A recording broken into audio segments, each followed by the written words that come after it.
지금 뭐 사전투표가 하루 앞으로 다가왔는데 여야가 엄청나게 치열한 유세점이 맞습니다. 한창입니다. 네. 오늘은 뭐 수도권과 영남 등 최대 승무처 중심으로 유세에 나선다고 알려져 있는데 이제 사실 오늘부터는 여론조사를 해도 공표를 할 수 없는 맞습니다. 깜깜이 기간이 시작됐어요. 음. 이렇게 되면 가장 궁금한 게 그래서 판세는 어떻게 되는 건데 제일 궁금하잖아요, 사실. 일단 여야 대표가 어제 내놓은 현재 판세 분석부터 발언 잠깐 보고 얘기 나누겠습니다. 박빙으로 저희가 분석하는 곳이 전국에 55곳이고 그중에 수도권이 26곳입니다. 초박빙 지역에서 이기면 국민의힘이 여러분이 반드시 승리합니다. 반대로 여기서 다 무너지면 개헌선이 무너지게 될 겁니다. 200석 어쩌고 이런 소리를 우리가 하는 게 아니고 그들이 하는 것 같아요. 근데 절대로 그런 얘기 현혹되면 안 됩니다. 50개, 49개 선거구가 누가 더 많이 투표에 참여하느냐로 몇십 표, 몇백 표, 많아봐야 천몇백 표로 결정합니다. 먼저 국민의힘 한동훈 비상대책위원장이 아주 구체적인 수치를 거론을 하면서 판세 분석 결과를 언급했는데 이런 적은 처음이에요. 그러네요. 예. 그러면서 개헌선이 무너진다는 말을 했더라고요. 네, 그러니까 백석이 무너진다라는 위기감을 한동훈 비대위원장이 말씀을 하시는 건데 지금 여러 가지 뭐 여론의 흐름, 민심 그리고 여론조사 내용들을 쭉 살펴보면 국민의힘이 이번 선거에서 상당히 좀 힘들겠다라는 좀 생각이 들고 어떻게 보면 좀 지난번 2020년도 선거보다 더 어려워질 수 있겠다. 그런 생각도 좀 들어요. 한동훈 비대위원장이 정말 열심히 캠페인도 하시고 하루에 10군데 이상 지역을 다니시면서 유세활동도 하고 있지만 도도하게 이제 흐르고 있는 정권 심판, 대통령에 대한 부정평가를 뛰어넘기에는 상당히 좀 힘들어 보인다라는 생각이 들어서 한동훈 비대위원장께서 말씀하신 저런 선거 결과가 나올 수도 있다. 그럴 가능성도 있다. 국민의힘 선거 판세 상당히 어렵다. 좀 이렇게 전반적으로 말씀드릴게요. 오늘 제가 이제 다른 방송에서 유승민 전 의원, 유승민 전 대표 이제 만나서 뭐 이런저런 얘기를 했어요. 네. 근데 이제 뭐 판세 얘기도 좀 했는데 뭐 몇 석 이런 거보다도 2020년 분위기 좀 비슷하다. 2020년 분위기 비슷하다. 예, 그렇게 굉장히 막 어렵다. 이제 뭐 유승민 의원은 사실은 이제 뭐 당에서 공식 요청이 있는 게 아니라 수도권에 있는 의원들 중심으로 좀 와주십사라는 건데 유승민 의원을 모셔와야지 소위 말해서 이제 그 어떤 윤석열 정권 심판론에 좀 누그러뜨릴 수 있는 우리에게 이런 사람도 있다 뭐 이런 거를 좀 보여주려고 하는 거죠. 특히 이제 수도권에서 많이 있는데 막 영남에서도 와달라고 하는데 자기가 잘 못 간다 이런 얘기를 합니다. 그러니까 이제 많이 어렵다라는 거고 원래 근데 매 선거마다 한 50곳 정도가 격전이다라는 거는 모든 총선마다 나와요. 왜 그러냐면은 전체의 한 20% 정도는 항상 격전지가 됩니다. 네. 그러니까 250석, 54석 중에 이제 20%면 한 50개거든요. 그러니까 뭐 이거는 맨날 나왔던 건데 제가 한동훈 비대위원장님은 정말로 이분은 진실한 분이세요. 저는 그렇게 생각을 해요. 진실한 분이다. 진실한 분이다. 진실을 말씀하시는 빌드업. 아니야. 그게 아니라 자, 보세요. 수도권이 그러니까 전국에 55곳이 있는데 여기서 다 무너지면은 개헌선이 무너진다라고 하셨잖아요. 네네. 그러면은 최악의 경우 지금 다지면은 45석밖에 안 된다. 이 얘기잖아요. 그리고 역으로 계산을 하면 100석보다 미치니까 그럼 여기에 비례가 한 15석에서 17석 있으면은 진짜 확실하게 우위가 있는 데는 30개밖에 없다. 뭐 30 몇 개밖에 없다. 뭐 이렇게 해석할 수 있는 거잖아요. 제가 최근에 국민의힘에 또 고발당했어요. 나 그만 좀 고발해 제발 힘들어. 고발을 당했는데 네. 제가 이제 그 장윤성 기자가 하는 유튜브에 나가서 판세 분석을 하면서 제가 이제 전해 들은 얘기를 했어요. 국민의힘이 저번에 언론 보도로 나온 거는 80석 정도 나오는데 실제 지역구는 60대 후반 얘기까지 여연에서 이런 보고가 돈다더라라고 제가 전언은 제가 확인한 건 아니라고 분명 얘기를 하고 네. 이렇게 얘기를 했는데 이제 그거를 고발을 했습니다. 또 고발당해요 지금. 아니 그 설명을 하잖아요. 그래서 한동훈 위원장님이 사실상 지금 확인해 주신 거예요. 네. 저는 오히려 확실하게 이기는군. 그러니까 제가 얘기한 거는 오히려 73곳 최악의 시나리오는 지역구 73곳 정도밖에 안 된다. 서울에서 한 7, 8개, 인천에서 2개, 경기에서는 최악의 경우 3석밖에 못 가져간다. 뭐 이런 제가 지역구까지 다 설명을 해드리면서 이렇게 했거든요. 충청에서 앞서는 거 6개밖에 없고 TK는 다 가져갈 거고 강원도는 5개 그리고 PK가 지금 완전 격전인데 여기에서 민주당에 잘하면 15석 이상 내줄 수도 있다. 뭐 지금 여조대로 나오면 막 이런 얘기까지 제가 해서 다 더해가지고 나온 게 73석이고 근데 지금 한동훈 위원장의 전망은 더 어둡다라는 거예요. 그러니까 그래서 일단은 내가 만약에 이제 법정에 만약 가야 될 일이 생기면은 한동훈 위원장님의 이 발언을 제가 증거로 채택을 해서 제출하도록 하겠습니다. 예. 저도 가서 여러 가지로 도와드릴게요. 고발 좀 하지 마 제발 좀 취하 좀 해줘 제발. 200석 얻는다고 하세요 국민의힘이 그럼. 아, 그런 얘기 해야 돼? 네. 아무래도 그건 계산이 안 나와 근데. 더불어민주당 이재명 대표가 이제 뭐 아까 발언에도 나왔지만 초박빙 승부 예측하면서 뭐 몇백 표, 한 1,000몇백 표로 뒤집힐 수 있다 이런 얘기했는데 사실 뭐 지난 총선 때 보면 용산에서 뭐 800몇 표 이런 걸로 뒤집혔으니까 이래 초박빙 승부가 될 거다라고 하면서 이제 투표를 독려를 했어요. 한병도 전략기획위원장이 오늘 기자회견을 열었는데 여기서 선거 앞두고 양당 결집이 확실히 보이고 있다. 그러니까 판세가 좀 지지층 결집이 좀 보이고 있다 이러면서 투표율이 선거 승패를 가르는 가장 중요한 변수가 될 것인데 투표율이 65% 이상이 되면 민주당에 유리할 것이라고 판단한다고 했거든요. 이 발언은 어떻게 보시나요? 기본적으로 60% 이상 투표를 하면 뭐 진보 진영이나 중도층에서 많이 나오는 것으로 봐야 되기 때문에 민주당이 유리할 거예요. 그러니까 65%라고 말씀을 하신 거는 그보다 더 나와야 된다. 지난번 2020년도에 66.2%였잖아요.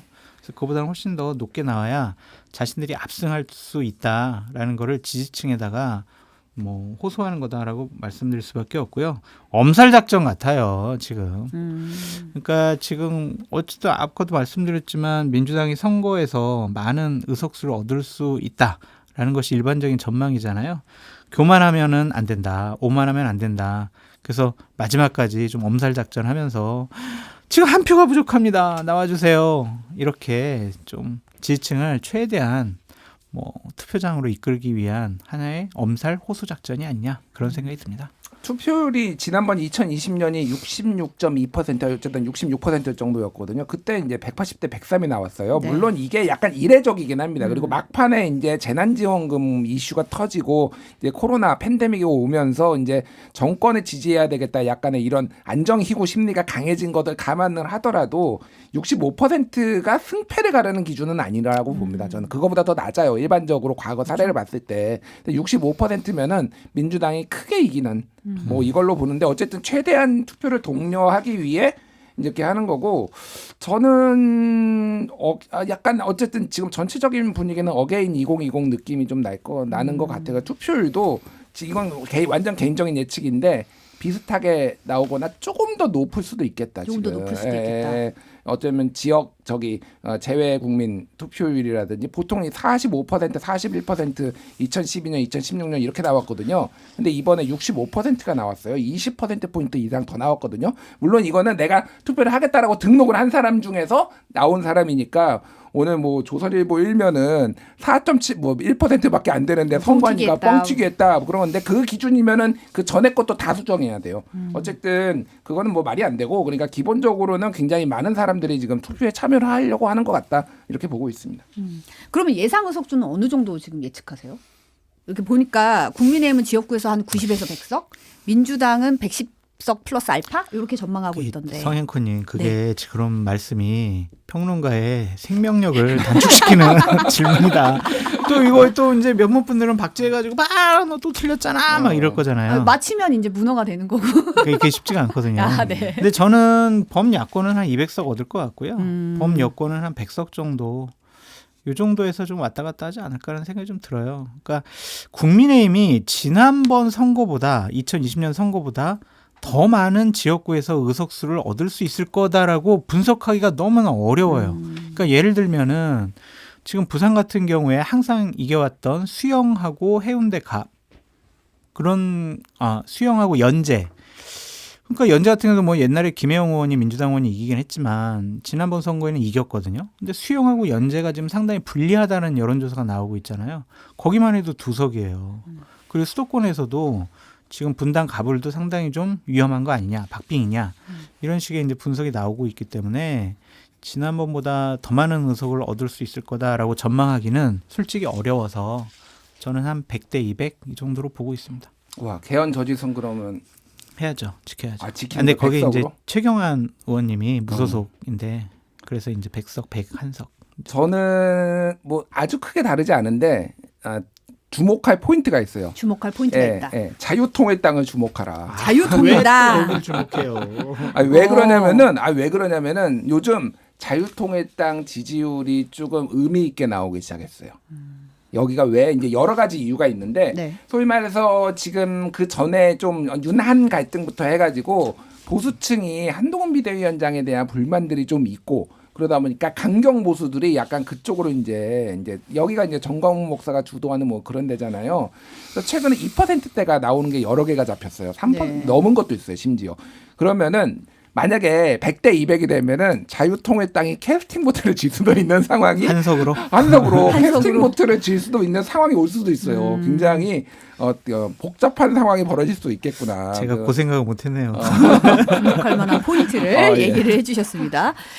아, 사전투표가 내일 모레 이틀간 진행이 되는데 한동훈 비대위원장이 오늘 기자회견에서 저와 국민의힘 후보 254명 모두 사전투표를 첫날인 내일 투표할 거다 이렇게 얘기를 했어요. 그러면서 이제 벽 걸게 뭐 사전투표가 대한민국을 지키는 힘이다 이런 문구도 막 있고 이랬는데 보통 여당에서는 그렇게 사전투표를 막 독려하지는 않았던 것 같은데. 근데 무슨 부정선거 때문에 사전투표하는 거 본투표합시다라는 캠페인이 2020년도에도 있었잖아요. 근데 이거는 사전투표 동료라기보다는 그냥 투표율 동료 같아요. 투표 동료다. 네, 지지층 최대한 이끌어내는 것이 선거 캠페인 중 마지막에 정말 마지막 방법이거든요. 그러니까 사전투표든 본투표든 많이 나가서 투표합시다라는 동료 행위지 사전투표만 독려하는 것으로는 안 보여지고요.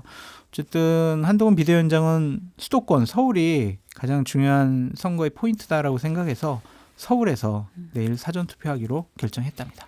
그러니까 이거는 이제 국민의힘의 두 분한테 물어봐야 돼요. 하실지 안 하실지. 황교안 전 대표하고 홍석준 의원하고 이 두 분한테 사전투표 하실지 안 홍석준 의원은 최근에 사전투표로 독려 안 할 생각이다라고 했다가 이제 당에서 혼났잖아요. 긴급하게 했고 뭐 황교안 대표 아시겠지만은 아직도 부정선거 음모론을 정말 제가 이분을 뵈면은 정말로 믿고 계시는구나. 이거를 진짜 느껴져요. 왜냐하면 본인 생각으로는 질 수 없는 선거를 졌다. 그 당시에 정권 심판론이 그렇게 강했는데 뭐 이런 생각을 하셔서 이 두 분들이 일단 하실지가 좀 궁금하고 사전투표를 하지 말라라고 하는 거는 굉장히 바보 같고 조금 어이없는 이런 그런 그럼요. 캠페인이 왜 그러냐면은 자 본투표만 기다리는데 본투표 당일날 무슨 일이 발생할지 압니까? 그렇죠. 날씨가 안 좋아질 수도 있고 갑자기 노인분들 특히 많은데 몸이 아파질 수도 있고 뭐 있잖아요. 할 수 있는 사람은 지지층들 다 나와서 미리 투표를 하게 만들어 최대한 그래야지 이게 투표율이 자기 진영의 투표율이 올라가는 건데 그동안 자해적 캠페인을 그동안 해왔다. 지금이라도 정신 차려서 다행이다. 저는 그렇게 봅니다. 예. 지금 보면은 아까 뭐 한동훈 위원장은 서울에서 이재명 대표는 대전에서 투표할 맞습니다. 거라고 하더라고요. 네. 이해찬, 김부겸 뭐 상임 공동 선거대책위원장도 내일 이제 사전 투표한다고 하고 저도 사실은 내일 하려고 하거든요. 왜냐면 네. 총선 당일날 이게 준비하려면은 아침 또 일찍 가서 하기가 쉽지가 않을 것 같아서 미리 하려고 그러는데 두 분은 어떠세요? 저도 아마 내일 아니면 아마 토요일날 내일도 좀 바빠가지고 토요일날 아마 하지 않을까 그렇게 보여집니다. 예. 저도 뭐 사전투표 할 생각이고요. 그래서 사전투표율도 상당히 좀 높아지지 않을까 좀 그런 생각이 들어요. 사전투표가 총선에서 도입된 이후로 30% 넘은 적이 없을 텐데 총선에서는 총선에서. 없어요. 예, 예. 26 지난번에 26% 예. 네, 맞아요. 정도. 네. 예. 이번에는 30% 넘을 가능성도 높아 보인다. 그런 생각이 좀 드네요. 사전 투표율 좀 말씀을 드리면은 지난번 2022년 대선 같은 경우에는 36.93으로 역대 최고를 찍었어요. 네. 그때 이제 78% 정도 투표율이 근데 나왔으니까 거의 뭐 투표율 굉장히 높았죠. 예, 높았죠. 예. 그런데 2020년 총선은 26.69 그리고 2016년 총선은 12.19. 그러니까 이게 일단은 경향성으로 계속 올라가고 있어요. 근데 그게 총선이냐 대선이냐에 따라서 좀 달라지는 건데 저도 뭐 말씀하셨다시피 이거 30% 무조건 넘을 것 같아요. 이거는. 예. 그래서 이거 보시는 시청자분들도 주위 분들과 몇 퍼센트 될 것 같아 그러면서 우리 치킨 바사삭 이런 거라도 좀 시켜 드시는 얘기로 하시는 게 어떨까? 그러니까 선거가요 자꾸 그냥 이재명 너무 싫은데 나 투표해야지 윤석열 정권 심판해야 되는데 와 그냥 분노감 느낀다 나가자 이게 아니라 좀 축제처럼 느끼셨으면 좋겠어요. 그래서 내가 좋아하는 내가 사랑하는 당을 나가서 찍어주자 그 사람들 도와주자 그렇게 좀 포지티브한 긍정적인 선거 문화가 자리 잡았으면 좋겠다. 그걸 우리 뉴스 바사삭에서 한번 먼저 시도해봤으면 좋겠다라는 생각이 드네요. 요즘에 너무 많이 분노를 표하셔가지고 평론하는 저희 입장에서도 상당히 좀 스트레스를 많이 받아요. 근데 사실은 이제 접전지가 많을수록 맞아요. 한 표의 효능감은 굉장히 커지거든요. 네. 내가 행사한 한 표가 어떤 식으로 이제 이 격전지에서 어떻게 발휘할 맞습니다. 것인지 커지기 때문에 네. 투표는 꼭 하셨으면 좋겠다는 그럼요. 생각이 해야죠. 듭니다. 근데 오늘 한겨레 일면에 보면 청년 셋 중 하나는 표심을 못 정해 최대 변수다. 경향신문도 남은 큰 변수는 2030 투표율이라고 보도를 했는데 이제 다른 세대는 아무래도 마음을 좀 정했는데 이 2030이 지지정당이 좀 아직 무정한 사람이 많다. 이런 보도거든요. 그렇죠. 어떻게 보세요? 수치를 좀 말씀드리면은 한국갤럽이 3월 넷째 주, 그러니까 26일에서 28일 무선 전화 면접 조사를 한 건데 지지하는 정당이 없다라는 응답이 17%였어요 이때. 네. 그런데 뭐 18에서 29살이니까 20대는 지지하는 정당 없다가 38%, 30대는 29%, 40대는 12%, 50대 11, 60대 7, 70대 6. 그러니까 사실은 40대 이상으로 가면은 웬만하면 다 정했다. 10명 중에 9명 이상이 정했으니까 여기는 웬만하면 변동폭이 무슨 큰 변수가 생기지 않는 이상 변동폭이 없다라고 보면 될 것 같고 20대 38, 30대 29면은 여기는 지금 잘 공략을 해야죠. 여기를 지금 안 하면은 안 되는 이제 막판에는 여기가 제일 중요하다. 뭐 이런 차원에서 이제 얘기를 한 겁니다. 근데 이번이 전체적으로 보면은 20, 30대가 조금 예전의 총선에 비해서 조금 높은 편이에요. 부동층이 조금 더 높은 편이에요. 그러니까 양당에 대한 약간 다 혐오까지는 아니고 뭐 부정적인 인식 뭐 이게 좀 강한 것 같아요. 예를 들면은 뭐 20대 입장에서는 최근에 조국혁신당의 지지율이 20대에서도 좀 잡히기 시작했다 뭐 이런 보도가 나오기는 했지만은 기본적으로 윤석열도 싫고 이재명도 싫고 조국도 싫고 찍을 데가 없는 거야. 그러니까 개혁신당도 좀 마뜩지 않고 막 이런 류의 것들이 이제 상당히 많아서 여기를 지금 이제 공략해야 될 필요성들이 상당히 있는데 이럴 경우에는 일반적으로 정권 지지하겠다, 정권 견제하겠다 그 비율대로 나뉘는 경향이 있어요.